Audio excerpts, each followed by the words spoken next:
கிறிஸ்துவுக்குள் பிரியமானவர்களே, மத்தேயு 20ஆம் அதிகாரத்தின் தியான பகுதிக்காக உங்களை அன்புடன் அழைக்கிறேன். 19ஆம் அதிகாரத்தின் 30ஆம் வசனத்திலே சொல்லப்பட்டிருக்கிற அந்த ஸ்டேட்மெண்ட், அந்த கோட்பாடுக்கு விளக்க உரைதான் 20வது அதிகாரம். முந்தினோர் அநேகர் பிந்தினோராயும் பிந்தினோர் அநேகர் முந்தினோராயும் இருப்பார்கள் என்ற அந்த ஸ்டேட்மெண்ட்டுக்கு ஆண்டவராய் இயேசு கிறிஸ்து தொடர்ந்து பதிலளித்துக் கொண்டிருக்கிறார். பரலோக ராஜ்யம் வீட்டெஜமானாகிய ஒரு மனுஷனுக்கு ஒப்பாயிருக்கிறது. அவன் தனது திராட்சை தோட்டத்திலே வேலையாட்களை வேலைக்கு அமர்த்தும் விதமும் அவர்களுக்கு கூலி கொடுக்கும் விதமும் எழுதப்பட்டிருக்கிறது. அந்த எஜமான் தனது வேலையை செய்வதற்கு அதிகாலமே புறப்பட்டானாம். God is working from earlier.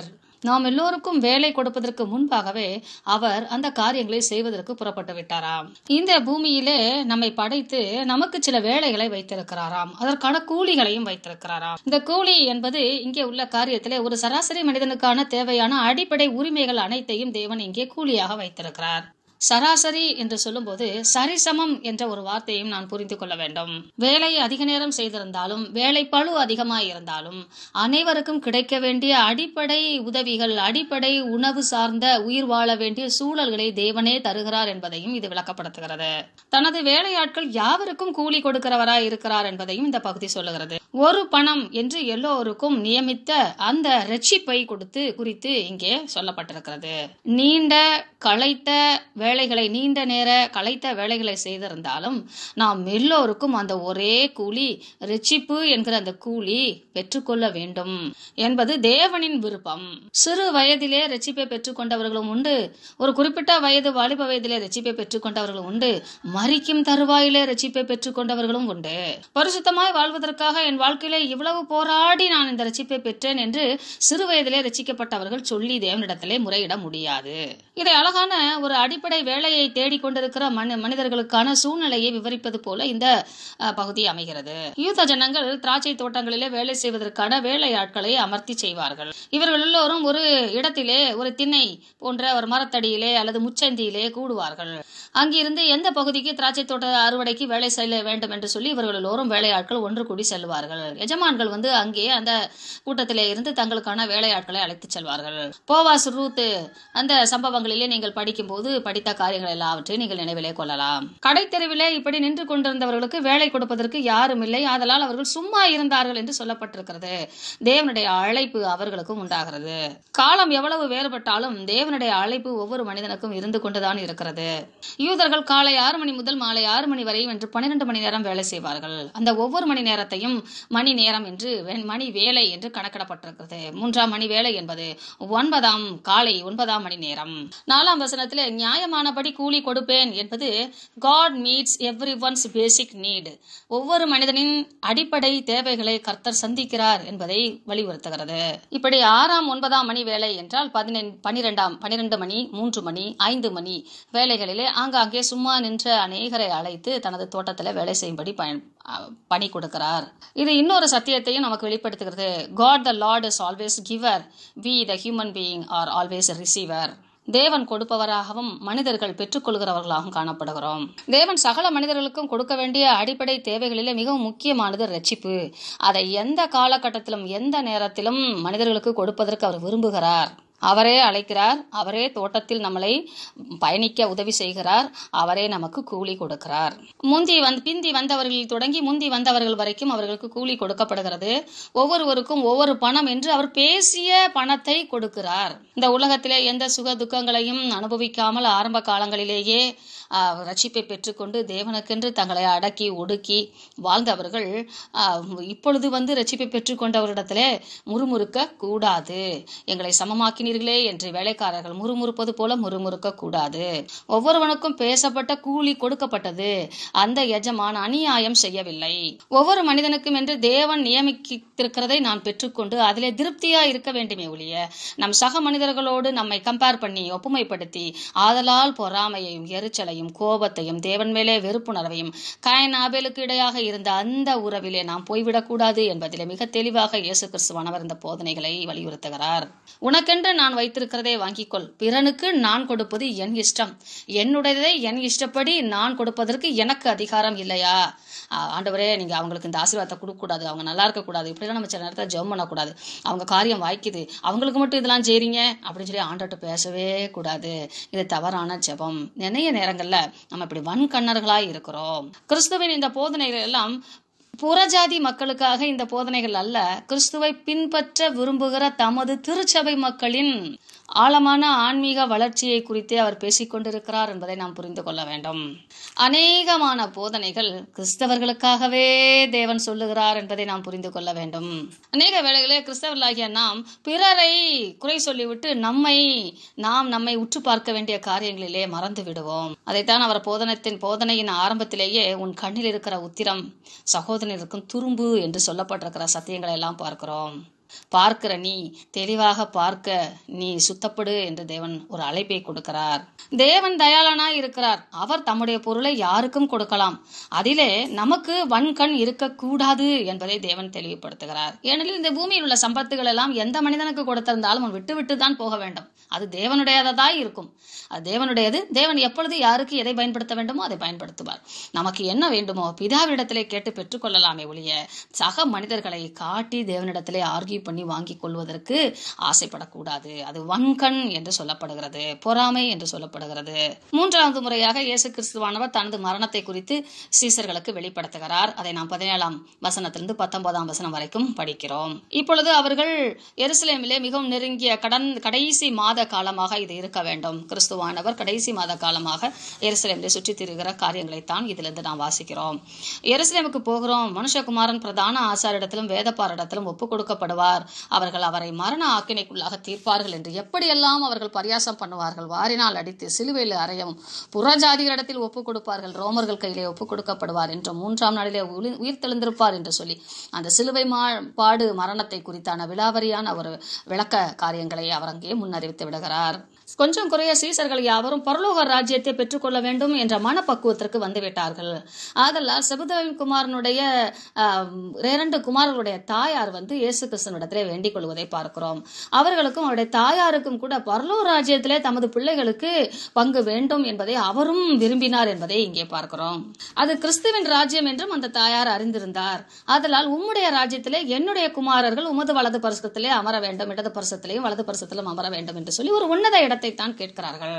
அப்பொழுது ஆண்டவராய் இயேசு கிறிஸ்து, நான் குடிக்கும் பாத்திரத்தில் பானம் பண்ணவும் நான் பெறும் ஸ்நானத்தை நீங்கள் பெறவும் கூடுமா என்றார். அங்கே அவர்கள் தவறாக கேட்டிருந்தால் இப்படி ஒரு கேள்வியை இயேசு கிறிஸ்துவானவர் கேட்டிருக்க மாட்டார். இவர்கள் யாரெனில் யாக்கோபும் யோவானும். அப்பொழுது அவர்கள் கூடும் என்றார்கள். 3 முறை தேவன் சொல்லிவிட்டார், நான் எப்படி மறிப்பேன், தன்னுடைய பானம் எப்படி, தன்னுடைய ஸ்நானம் எப்படி, தன்னுடைய பாத்திரம் எப்படி என்பதை அவர் 3 முறை கூறிவிட்டார். ஒவ்வொரு முறையும் இவர்கள் கூடவே இருக்கிறார்கள். விசேஷமாக யோவானும் யாக்கோப்பும் யோவானும் எப்பொழுதும் கிறிஸ்துவனுடனே கூட இருப்பார்கள், பேதுருடனே கூட இருப்பார்கள். அதனால் சகலத்தையும் அறிந்தவர்களாகத்தான் சொல்லுகிறார்கள், நாங்கள் இந்த பாத்திரத்திலே பானம் பண்ணுவோம், ஸ்நானம் பண்ணுவோம் என்று சொல்லி அவர்கள் அதை அறிக்கை செய்தார்கள்.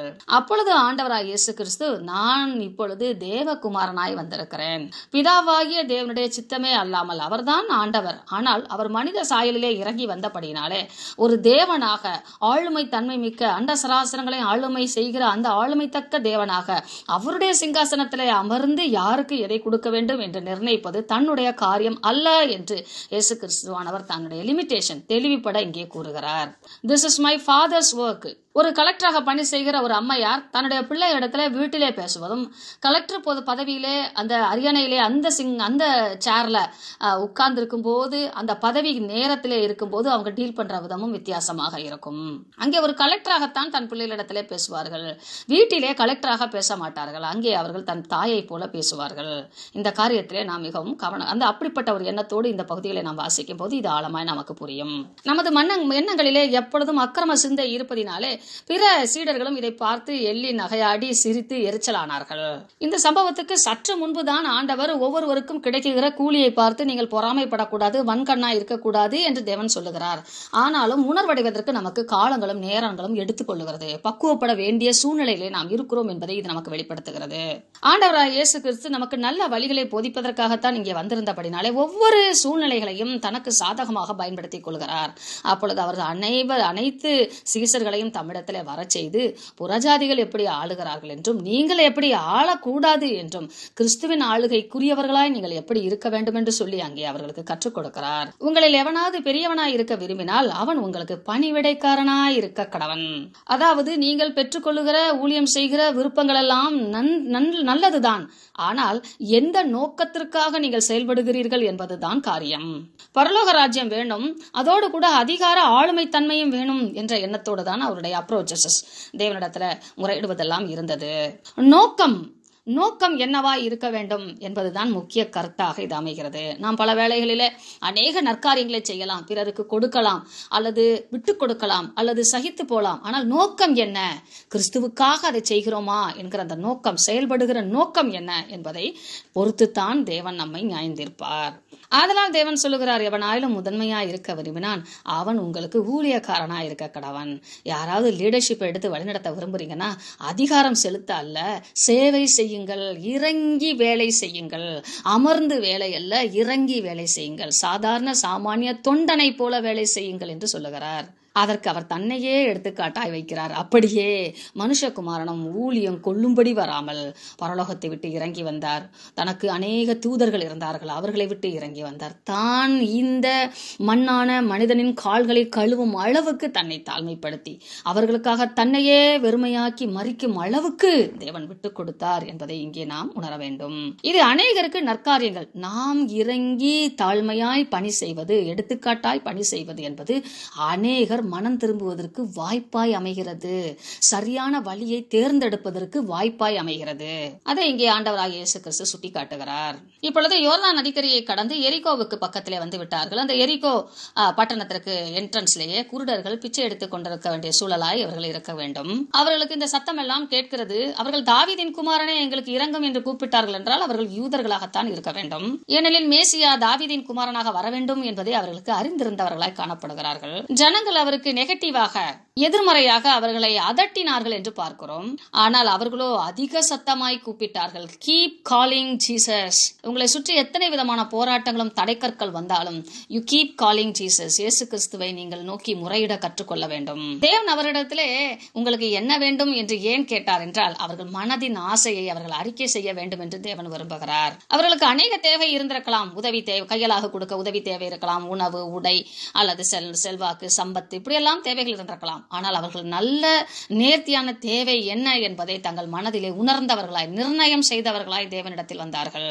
அநேக வேளையில ஜெபிக்க வருவோம், ஆனா என்ன ஜெபிக்கணும்னு நமக்கு தெரியாம ஜெபிப்போம். ஆனால் அவர்கள் மிக தெளிவாக தங்களுக்கு என்ன வேண்டும் என்ற ஒரு தெளிவு அவர்களிடத்தில் இருந்தது. அவர்கள் மிகவும் தெளிவாக நாங்கள் பார்க்க விரும்புகிறோம் என்றார்கள். ஒருவேளை அவர்கள் கிறிஸ்துவை பார்க்க விரும்பி இருக்கலாம். இயேசு மனதுருகி என்று எழுதப்பட்டிருக்கிறது. அவருடைய விருப்பத்தின் காரணம் அவர் மனதை உருக்கிற்று என்று சொல்லலாம். ஆதலால் கண்களை தொட்டார். இந்த சீனை நீங்க ஒரு சீனா கிரியேட் பண்ணி பார்த்தீங்கன்னா அவங்க கண்களை தொடும்போது இவர் மிக நெருக்கமாய் நின்றிருக்க வேண்டும். அவர்கள் கண்கள் திறக்கும் போது முதலாவது அவர்கள் பார்த்தது கிறிஸ்துவின் முகத்தைத்தான் பார்த்திருக்க வேண்டும். ஆமென். உடனே அவர்கள் பார்வை அடைந்து என்றால் கிறிஸ்துவை பார்த்து அடைந்து அவருக்கு பின் சென்றார்கள். ஆமென். மனமாற்றம் உண்டானது. அவர் இந்த உலகத்தின் பின்னாக செல்லாமல் தனக்கு பார்வை கொடுத்த, ஆன்மீக பார்வை கொடுத்த தேவனை பின்பற்றினார்கள். இதைத்தான் இந்த வேத வசனம் நமக்கு மிக தெளிவாக சொல்லுகிறது. நமது வாழ்க்கையிலே எத்தனை விதமான குருட்டுத்தனங்கள் இருந்தாலும் அத்தனை குருட்டுத்தனங்களையும் திறக்க வல்லவர் ஆண்டவராகிய இயேசு கிறிஸ்து.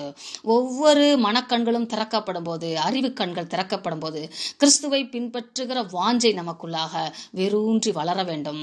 அதில் மிகவும் கண்ணும் கருத்துமாக இருப்பதற்கு தேவன் நமக்கு உதவி செய்வாராக. ஆமென். முக்கியமான 3 கருத்துக்களை நான் இங்கே வைக்க விரும்புகிறேன். நமக்கு சில நன்மையான காரியங்களை தேவன் செய்யும் போது ஒரு அதிர்ஷ்டமான பதவி அல்லது வேலை கிடைத்தவுடன் நான் தான் பெரியவன் என்று நினைத்து விடக்கூடாது. தேவனுடைய கிருபையை எல்லோருக்கும் பகிர்ந்தளிக்கும் போது தேவனுடைய கருசனையை நாம் மறந்து விடக்கூடாது. 3ஆவதாக மற்றவர்கள் அனுபவிக்கும் ஆவிக்குரிய நன்மைகளை கண்டு பொறாமை கொள்ளக்கூடாது. தேவன் இப்படிப்பட்ட ஒரு பரிசுத்த எண்ணம் நமக்குள்ளாக உருவாகுவதற்கு உதவி செய்வாராக. ஆமென்.